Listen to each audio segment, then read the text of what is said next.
Shalom, selamat siang anak-anakku semuanya. Ibu berharap kalian tetap dalam keadaan sehat-sehat dan Ibu berharap kalian tetap semangat walaupun pembelajaran hanya secara daring.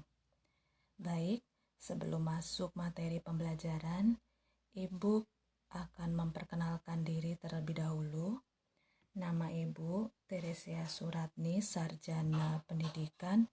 Ibu mengajar sejarah Indonesia. Baik, pada saat ini kita akan masuk di materi yang pertama, di bab pertama ini, yaitu konsep dasar sejarah. Yang pertama akan kita pelajari pengertian sejarah. Apa itu pengertian sejarah? Kata sejarah berasal dari bahasa Arab, yaitu sajaratun, yang berarti pohon. Bentuk pohon dihubungkan dengan skema dari silsilah raja. Nah, menurut Kamus Besar Bahasa Indonesia, definisi sejarah itu ada dua. Yang pertama, asal-usul atau keturunan atau silsilah. Asal-usul, keturunan, atau silsilah. Kemudian yang kedua, pengertian sejarah adalah kejadian atau peristiwa yang benar-benar terjadi pada masa lampau. Kejadian atau peristiwa yang benar-benar terjadi pada masa lampau. Itu ya, pengertian sejarah menurut Kamus Besar Bahasa Indonesia ada dua. Kemudian lanjut di konsep sejarah. Kalau kita belajar mengenai konsep dasar sejarah, kita akan mempelajari konsep sejarah. Nah, dalam konsep sejarah itu ada 3 yang akan kita pelajari. Yang pertama, konsep manusia. Yang kedua, konsep ruang. Yang ketiga, konsep waktu. Nah, yang pertama, konsep manusia. Manusia adalah pelaku dari semuanya. Maaf, itu salah tulis ya. Manusia adalah pelaku dari semuanya. Peran manusia sangat menentukan dalam setiap peristiwa, sehingga setiap kajian tentang peristiwa akan selalu melibatkan manusia di dalamnya. Jadi setiap peristiwa yang kita pelajari atau yang kita kaji itu melibatkan manusia.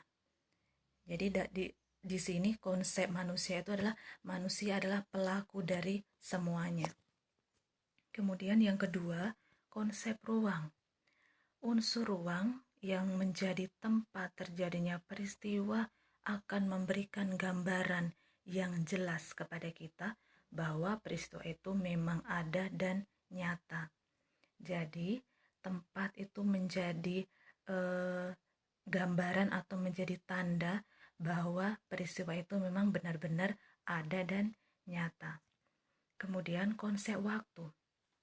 Waktu akan menjadi batasan sementara dari setiap peristiwa yang terjadi atau perjalanan hidup manusia. Jadi setiap peristiwa pasti ada waktu terjadinya peristiwa atau kejadian tersebut ya. Itu mengenai konsep sejarah, konsep manusia, konsep ruang, dan konsep waktu. Nah, ini contoh dari konsep sejarah tadi, konsep manusia, konsep ruang, dan konsep waktu. Ini contohnya. Di sini ada gambar saat Presiden Soeharto membaca naskah pernyataan berhenti sebagai Presiden Republik Indonesia. Di sini ada 3 konsep tadi, konsep manusia, konsep ruang, dan konsep waktu. Konsep manusianya yang mana? Konsep manusia adalah pelaku dari peristiwa tersebut. Jadi di sini pelakunya adalah Presiden Soeharto. Kemudian konsep ruang atau tempat terjadinya peristiwa tersebut. Tempatnya yaitu di Istana Merdeka Jakarta. Gitu ya. Kemudian konsep waktu, kapan terjadinya peristiwa ini? Terjadinya peristiwa ini yaitu tanggal 21 Mei 1998. Jadi konsep manusianya adalah Presiden Soeharto, konsep ruangnya atau tempatnya yaitu di Istana Merdeka Jakarta. Kemudian konsep waktunya yaitu tanggal 21 Mei 1998. Ya, itu contoh yang pertama. Kemudian contoh yang kedua. Ada contoh yang kedua itu pada saat pembacaan teks proklamasi. Nah, di sini pada saat pembacaan teks proklamasi, siapa konsep manusianya, yaitu tokohnya adalah Presiden Soekarno. Itu ya, Soekarno, Insinyur Soekarno yang menjadi konsep manusianya atau pelaku dalam peristiwa tersebut. Kemudian konsep ruangnya atau tempatnya di mana? Tempatnya itu yaitu di teras depan rumah Insinyur Soekarno, Jalan Pegangsaan Timur, nomor 56, Jakarta. Kemudian kapan terjadinya? Yaitu pada tanggal 17 Agustus 1945. Ya. Jadi itu tadi contoh dari konsep sejarah. Sekarang kita lanjut di cara berpikir kronologi. Cara berpikir kronologi. Kronologi adalah ilmu tentang waktu yang membantu untuk menyusun peristiwa atau kejadian-kejadian sejarah sesuai urutan waktu terjadinya. Kronologi yaitu ilmu tentang waktu yang membantu untuk menyusun peristiwa atau kejadian-kejadian sejarah sesuai urutan waktu terjadinya. Nah, di sini cara berpikir kronologi dapat mempermudah kita dalam melakukan rekonstruksi atau penyusunan terhadap semua peristiwa masa lalu dengan tepat. Jadi kronologi itu berarti kejadian itu diurutkan secara berurutan. Kejadian itu dibuat secara berurutan. Nah, contohnya ada di bawah ini, nah. Contohnya yaitu peristiwa Rengas Dengklok terjadi tanggal 16 Agustus 1945. Kemudian, sesudah peristiwa Rengas Dengklok ada peristiwa pengetikan dan penandatanganan teks proklamasi terjadi tanggal 17 Agustus 1945 sebelum deklarasi kemerdekaan yang dinyatakan pada jam 10 pagi. Itu ya, peristiwa kedua itu. Kemudian peristiwa ketiganya, penetapan dasar negara terjadi tanggal 18 Agustus 1945. Jadi secara berurutan. Tanggal 16 Agustus 1945 itu adalah peristiwa Rengas Dengklok. Kemudian peristiwa pengetikan dan penandatanganan teks proklamasi serta mendeklarasikan atau membacakan teks proklamasi itu tanggal 17 Agustus 1945. Kemudian penetapan dasar negara itu tanggal 18 Agustus 1945. Jadi itu namanya cara berpikir kronologi atau secara berurutan, mengurutkan kejadian sesuai dengan waktu terjadinya.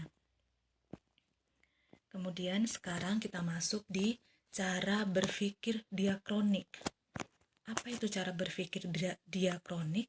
Diakronik adalah sesuatu yang melintasi, melalui, dan melampaui dalam batasan waktu. Diakronik adalah sesuatu yang melintasi, melalui, dan melampaui dalam batasan waktu. Maksudnya itu apa? Nah, di sini ada contohnya, nak. Contohnya itu yang pertama misalnya masa pemerintahan Raja Hayam Wuruk berlangsung antara tahun 1350 sampai 1389. Ada batasan waktunya. Jadi ada antaranya antara tahun 1350 sampai 1389. Itu yaitu namanya diakronik. Nah, yang contoh yang kedua, perang di Ponorogo berlangsung antara tahun 1825 sampai 1830. Itu juga ada antaranya dari tahun 1825 sampai 1830. Contoh yang ketiga, penjajahan Jepang di Indonesia berlangsung antara tahun 1942 sampai 1945. Ada batasan waktu atau ada antara waktunya ya. Itu cara berpikir diakronik. Nah, sekarang kita masuk di cara berpikir sinkronik. Apa itu cara berpikir sinkronik?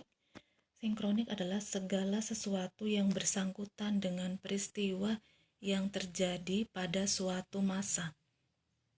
Segala sesuatu yang bersangkutan dengan peristiwa yang terjadi pada suatu masa. Nah, di sini maksudnya seperti apa? Ada contohnya di sini, Nak.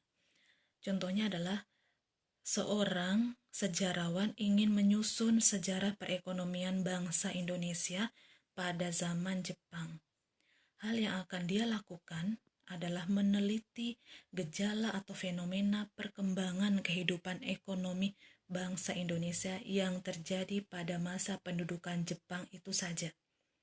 Tidak ada tulisan yang membandingkan dengan kondisi ekonomi masa pendudukan Jepang di tempat lain.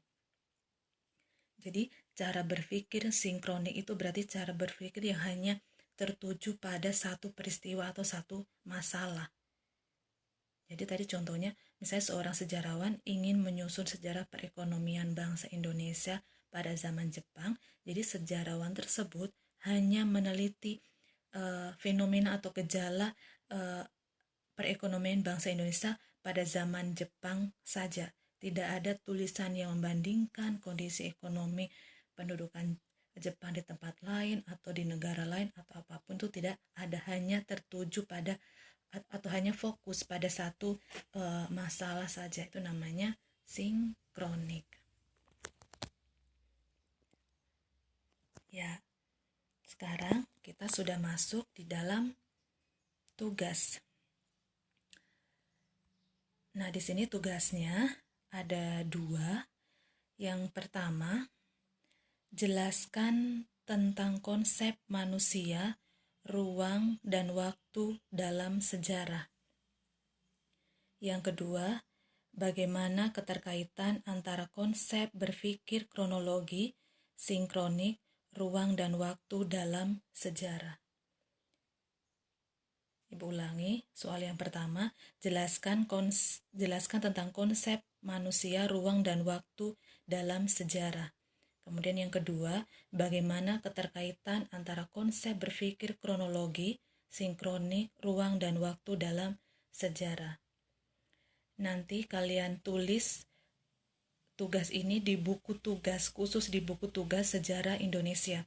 Kemudian materinya tadi nanti kalian tulis di buku catatan khusus sejarah Naya. Jadi nanti yang kalian kumpul ke sekolah itu hanya buku tugas khusus sejarah ini saja.